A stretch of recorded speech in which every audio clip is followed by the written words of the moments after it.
Қайырлы күн достар, бүгін сіздермен осындай өте дәмді, осындай қамыры қатпарлы болып еленетін ерекше дәмді круассандарын жасалу жолымен бөлісетін боламын. Видеоны соңына дейін көріп, лайк басып, комментарий қалдырып, арнама жазылып алуды ұмытпаңыздар. Ол үшін бізге керек ең басты ингредиент ұн, жылы су, жылы сүт, қант, сұйық май және де ашытқы керек болады.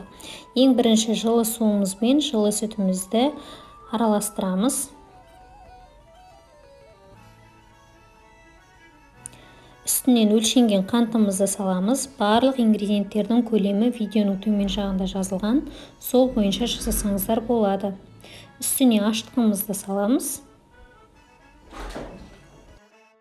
Неке барлығын жақсылап араластырамыз. Түбіндегі қант барлығы еріп араласуы керек. Енді үстінен шым тұз саламыз және де сұйық майымызды үстінен құямыз. Тағы да араластырып, үстінен жаңағы өлшенген ұнымызды саламыз. Біртіндеп саламыз осылай. Соңында барлық ұнды салып, қолмен біріктіріп, жұмсақ қамыр илейміз. Қамырымыз қолымызға жабыспайды, жұмсақ болуы керек. Неке қамырымыз жұмсақ болып иленді, енді бұны 1-1,5 сағатқа жылы жерде ашытамыз. Неке достар, 1,5 сағат уақытымыз өтті. Қамырымыз осындай әдемі болып көтерілді. Қамырымыз қолымызға да, ыдысымызға да жабыспайды.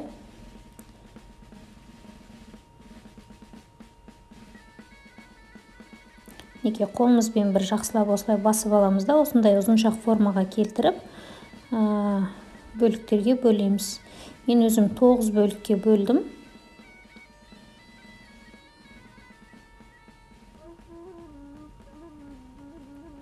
Неке барлығын дөңгелектеп, осындай формаға келтіріп алдық, жазуға ыңғайлы қылып. Енді оқтаумен біртіндеп жаямыз. Барлық дөңгелектеп дайындап алған бөліктерін барлығын жаямыз. Қатты жұқа болудың қажеті жоқ. Осындай орташа көлемде етіп, барлығын бір келкі жазып аламыз.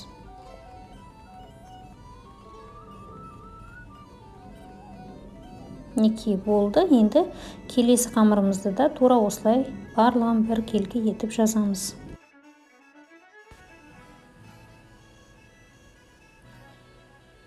Неке достар, барлық қамырымызды жазып алдық оқтаумен. Осылай барлығы бір келкі болады. Өте қалың да емес, жұқа да емес. Осындай орташа көлемде жазылу керек. Енді бір жазылған қамырымызды аламыз да, үстіне бөлме температурасында еріп тұрған, жібіп тұрған сармайымызды жағамыз. Сармайымыз қатты еріген болмауы керек. Осындай жай ғана бөлме температурасында жібіп тұрған сармай жеткілікті. Неке майлағаннан кейін үстіне екінші жазған қамырымызды қоямыз, тағы да майлаймыз. Осылай барлық жазылған қамырымызды бірінің үстіне бірін майлау арқылы жинап шығамыз. Бұл дегеніміз круассандардың қатпарлы болуы үшін.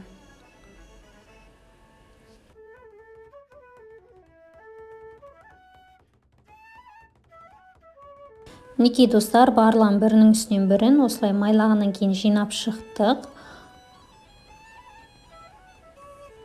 Неке енді үстіңгі бөлігіне соңғы жайған қамырымызды қоямыз. Бірақ ең соңғы қамырдың үстін майламаймыз. Неке барлық жеріне жеткізіп, жетпеген жерін созып, осылай майламай қалдырамыз. Енді осы дайындап алған қатпарларымыздың үстін осылай оқтаумен жазамыз. Осылай майламауымыздың себебі де үстіңгі бөлігін ол оқтауымызға жабыспас үшін, бір келкі жазылу үшін беткі бөлігін майламаймыз. Неке енді оқтаумен жақсылап тұрып жұқалап жазамыз.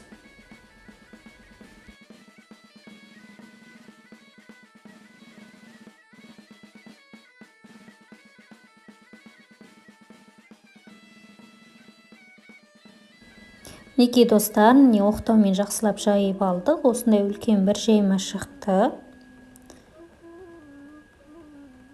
Неке енді осылай кесеміз. Арнайы осындай кескіштің көмегімен кессеңіздер де болады, пышақпен кессеңіздер де болады. Осындай көп бөліктерге бөлеміз.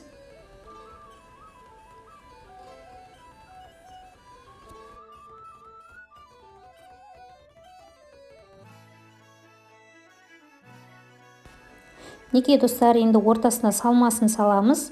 Мен вареный сгущенка қолдандым. Салмасына өздеріңіз басқа нәрселерді қолдануға болады. Мысалы, шоколад қолдансаңыздар да болады, мүлдем ештеңе салмай қойсаңыздар да өзі тәтті круассан болып шығады.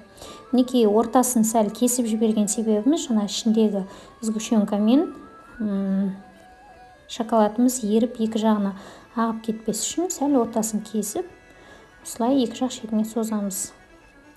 Неке достар, барлығы түсінікті деп ойлаймын. Неке қатпары бірден көрініп тұр.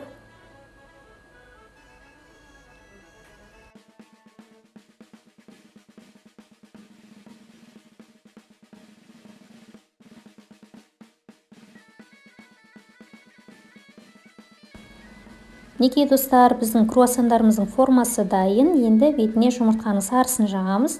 Бұл әрине әсемдік үшін, сарғайып әдемі болып тұру үшін.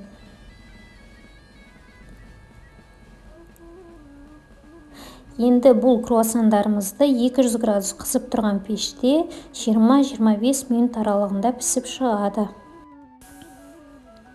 Неке достар, біздің қатпарлы әрі дәмді круассандарымыз дайын болды. Видеоны соңына дейін көріп, тура осы рецепт арқылы үйде міндетті түрде жасап көріңіздер. Және де арнама тіркеліп, видеоға лайк басып, комментарий қалдыруды ұмытпаңыздар.